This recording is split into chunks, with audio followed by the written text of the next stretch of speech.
జూబ్లీహిల్స్ ముఖ్య నాయకులతో BRS working president KTR సమావేశమయ్యారు. జూబ్లీహిల్స్ ఓటమిని సీరియస్ గా తీసుకున్న కేటీఆర్ పార్టీ బలోపేతం మీద నాయకులకు పలు సూచనలు చేశారు. నాయకులు కార్యకర్తలకు భరోసా ఇచ్చారు.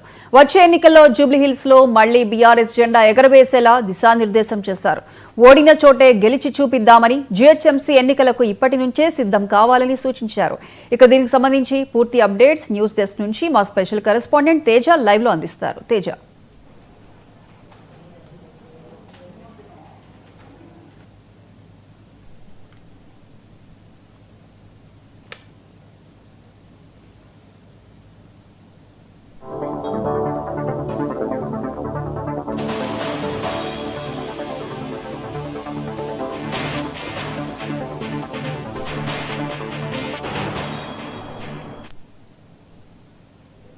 ఇంకా మొత్తంగా అయితే మాత్రం ఇటు జూబ్లీహిల్స్ బై ఎలక్షన్స్లో అయితే మాత్రం అంటే ఇటు బీఆర్ఎస్ పార్టీ ఓటమి పైన అయితే మాత్రం పూర్తి స్థాయి పోస్ట్ మార్టం నిర్వహించింది అన్నట్లుగానే మనం ప్రధానంగా చెప్పాలి. ఎందుకంటే ఈ ఉప ఎన్నికల్లో ఓడిపోవటాన్ని చాలా సీరియస్గా తీసుకున్నటువంటి బీఆర్ఎస్ పార్టీ శ్రేణులు అయితే మాత్రం దానిపైన విశ్లేషించేటువంటి పరిస్థితి ఈరోజు సమీక్షా సమావేశాన్ని కూడా నిర్వహించారన్నట్లుగానే చెప్పాలి. కేటీఆర్ అధ్యక్షతన మొత్తంగా ఇటు హరీష్ రావు, అదేవిధంగా తలసాని శ్రీనివాస్ యాదవ్తో పాటు మరికొంతమంది ఎమ్మెల్యేలు కూడా పాల్గొన్నటువంటి పరిస్థితి ఉంది. మొత్తంగా ఓడిన చోటే గెలిచి చూపిద్దాం అనేటువంటి నినాదంతో అయితే మాత్రం కేటీఆర్ ఒక ప్రత్యేకమైనటువంటి ఆయన పిలుపివ్వడంతో పాటు ఇప్పటి నుంచే జీహెచ్ఎంసీ ఎలక్షన్స్ కూడా పూర్తి స్థాయిలో సన్నద్ధం కావాలి అనేటువంటి ఒక పిలుపును కూడా ఇచ్చారు. ఎందుకంటే జూబ్లీహిల్స్ ఉప ఎన్నికల్లో బీఆర్ఎస్ పార్టీ ఓటమి చెందినంత మాత్రాన కార్యకర్తలు ఎవరు కూడా అధైర్యపడాల్సినటువంటి అవసరం లేదు.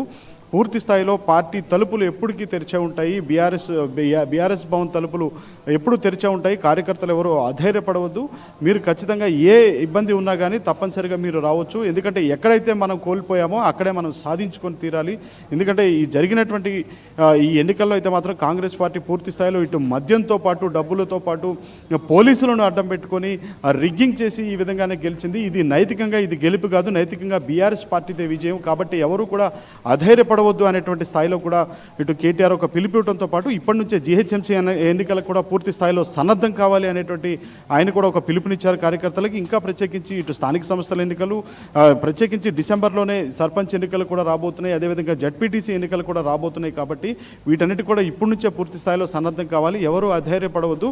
ఖచ్చితంగా రాబోయేది మాత్రం బీఆర్ఎస్ ప్రభుత్వమే. ఎప్పటికైనా రేపు జరగబోయేటువంటి సర్పంచ్ ఎన్నికల్లో కావచ్చు, లేదంటే ఈ జీహెచ్ఎంసీ ఎన్నికల్లో కావచ్చు, ఖచ్చితంగా అడుగడుగునా కూడా కార్యకర్తలందరినీ బలాన్ని కూడబెట్టుకొని ప్రజలందరినీ మెప్పించి ఒప్పించి ఖచ్చితంగా విజయదుందుబి మోగించాలి అనేటువంటి ఒక పిలుపునైతే మాత్రం కేటీఆర్ ఇచ్చారు అన్నట్లుగానే మనం చెప్పాలి. ప్రియాంక, తేజ, అయితే ఏదైతే ఇప్పుడు సమావేశం జరిగిందో ఓడిపోయిన చోటే గెలిచి చూపించాలి అన్న మాటలు వస్తున్నాయి. అంటే అసలు ఆ ఓటమికి గల కారణాలు ఏంటి అనే సమీక్ష జరిగిందా?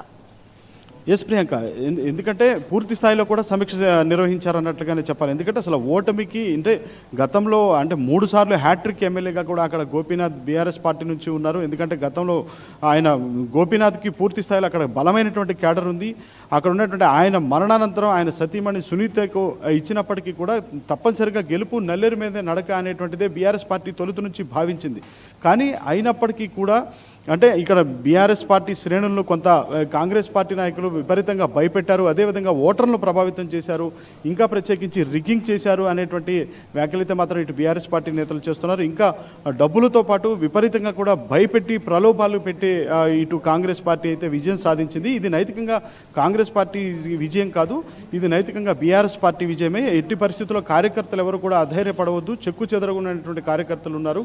కాబట్టి ఇప్పటి నుంచే అంటే ఇంకా ప్రత్యేకించి చెప్పాలంటే మాత్రం 407 బూతులు ఉన్నాయి. ఇక్కడ 407 బూతులకి సంబంధించి ప్రతి బూత్కి 10 మంది చొప్పున ఇప్పటి నుంచే ఒక బలమైనటువంటి అంటే కార్యకర్తలను తయారు చేయాలి. దీంతోపాటు 4000 మంది జూబ్లీహిల్స్ ప్రాంతానికే 4000 మంది బలమైనటువంటి ఒక కార్యకర్తల క్యాడర్ను కూడా తయారు చేయాలి, పోల్ మేనేజ్మెంట్ని తయారు చేయాలి అనేటువంటి స్థాయిలో కూడా కేటీఆర్ అయితే దిశానిర్దేశం చేశారు. ఏదైనా కానీ ఓటమితో ఎవరు కుంగిపోవద్దు, ముందుకి ధైర్యంగా ముందుకు వెళ్ళాలి అనేటువంటి దాంతో ఆయన కేటీఆర్ సూచనలు చేశారు. ఇప్పటి నుంచే జీహెచ్ఎంసీ ఎన్నికలకు సన్నద్ధం కావాలి, అదేవిధంగా స్థానిక సంస్థల ఎన్నికలకు కూడా సన్నద్ధం కావాలనేటువంటి పిలుపును కేటీఆర్ ఇచ్చారన్నట్లుగానే చెప్పాలి. Priyanka, right Teja, thank you.